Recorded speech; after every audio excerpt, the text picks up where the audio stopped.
Hello, my friends, Stevie B here. Welcome back to the channel. So a lot's been happening this last couple of months, and I've been really excited to put this video out because I've been feeling really optimistic and very energized about writing and producing music again, after what I would describe as somewhat of a lull.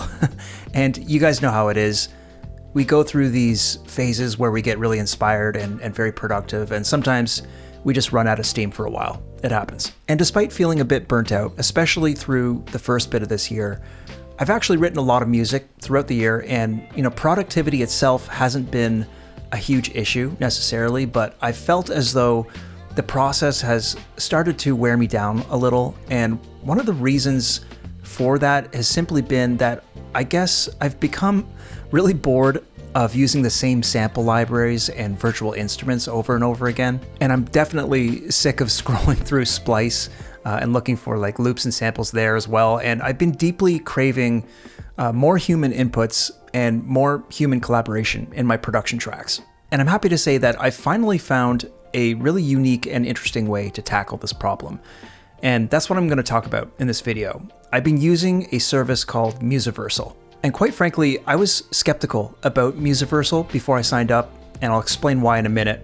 But I have to say that in the last couple of months that I've been using it, it has completely transformed the way that I write and produce music. There's no going back for me. I'm all in. I absolutely love what this company's doing. I love what they're about.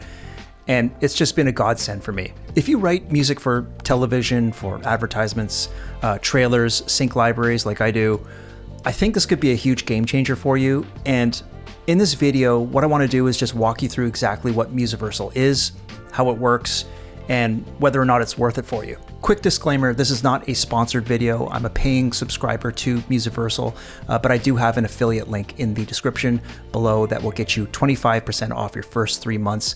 So if you end up wanting to try it out, it's a nice little bonus. So what is Musiversal and how does it actually work?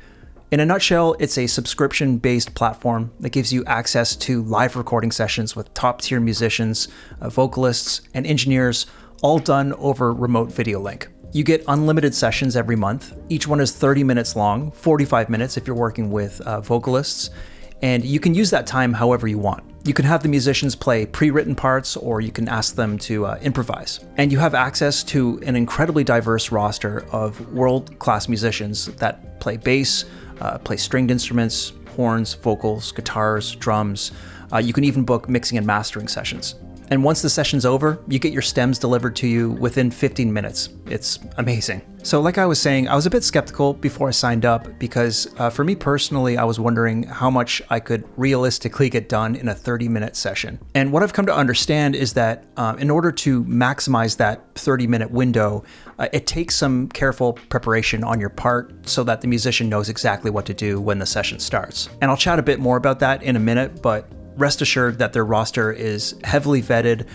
These are players that can sight read, they can improvise. They're all world-class players. And, overall, I've just been totally blown away at the level of musicianship on the platform. So I usually have a handful of tracks that I'm working on at any given time. Right now, I've got a cinematic folk track that I'm working on. So I've got this violin session booked. I've got a vocal session booked. I'll usually prepare a few tracks ahead of time. I'll write the parts using, virtual instruments, and then I'll prepare stems, some mixing references, and some written materials. So for example, this chart that I just prepared for my last cello session. And honestly, I had very little experience working with charts before I signed up to Musiversal, but most DAWs will have some kind of score editor functionality. I know at least Cubase and Logic does, and with Cubase, it's just as easy as selecting the MIDI region and opening up the score editor, and then I just print this chart and I'm good to go. Once we link up over video and the session starts, I'll give the musician, just a quick briefing at the start, and then we'll just get right into it. I'll let them do a couple of passes usually, and from there I can ask for articulation changes, variations, or just say, give me a few improvised takes and vibe it out. Every session's a bit different. Here's an example of how a session looks and feels. This is Ben Trigg, one of the cellists on the platform. Amazing player, super nice guy, and right now he's helping me replace all of my sampled cello parts in this orchestral track. Do you want to try cello 1 going up the octave for that last note? Yeah, that's not a bad idea. Maybe just to have a pass of both and doing the same thing for each. That would be great. Yeah. Okay. If it's okay with you, I'm going to do one more pass of the cello too, because the end of the last note felt a bit too aggressive for me. It kind of felt kind of out of the classical realm. So yeah, let me go for one more pass of that, and I'll do the octave up last two notes. Okay. And then we'll move on to cello one. Sounds good.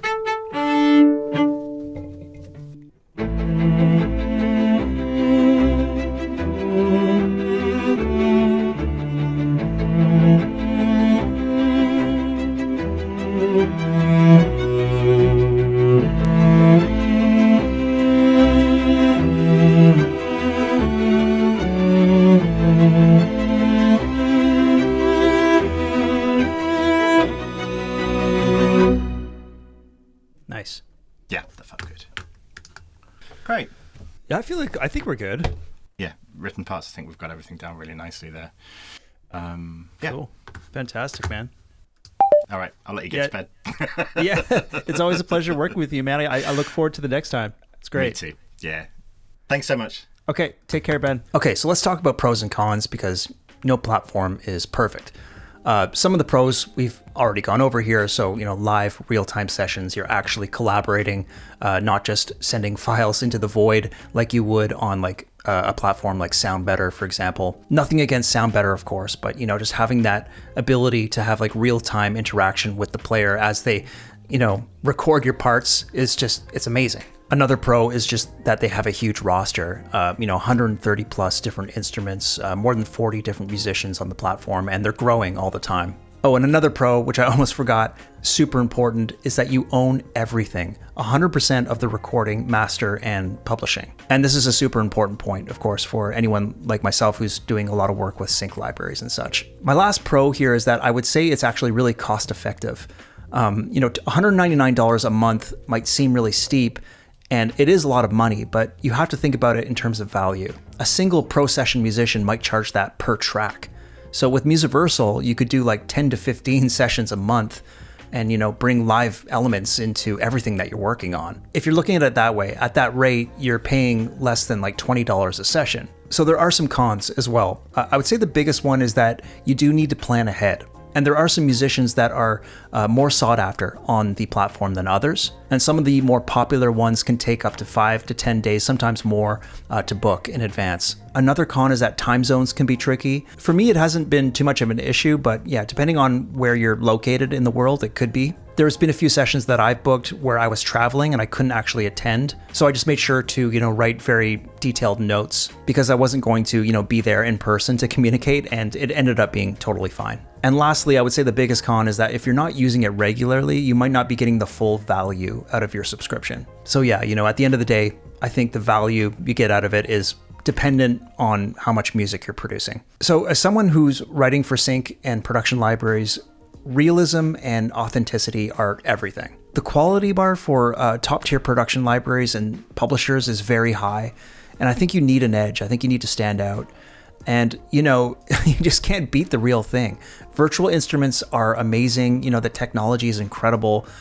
But there's just nothing quite like the magic of having like a world-class player on your tracks. You just can't get that with virtual instruments. So for me, this is the next step forward in terms of production quality. And I think it's a real privilege to have access to players of this caliber. It's totally reignited my inspiration. So is Musiversal worth it for production music composers?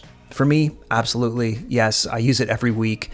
It's helped me to finish tracks faster. It's helped me to pitch better mixes and, build a more polished catalog. So if you're curious about it, I'd say jump in and try a few sessions. There's a 25% discount for your first 3 months through my affiliate link below.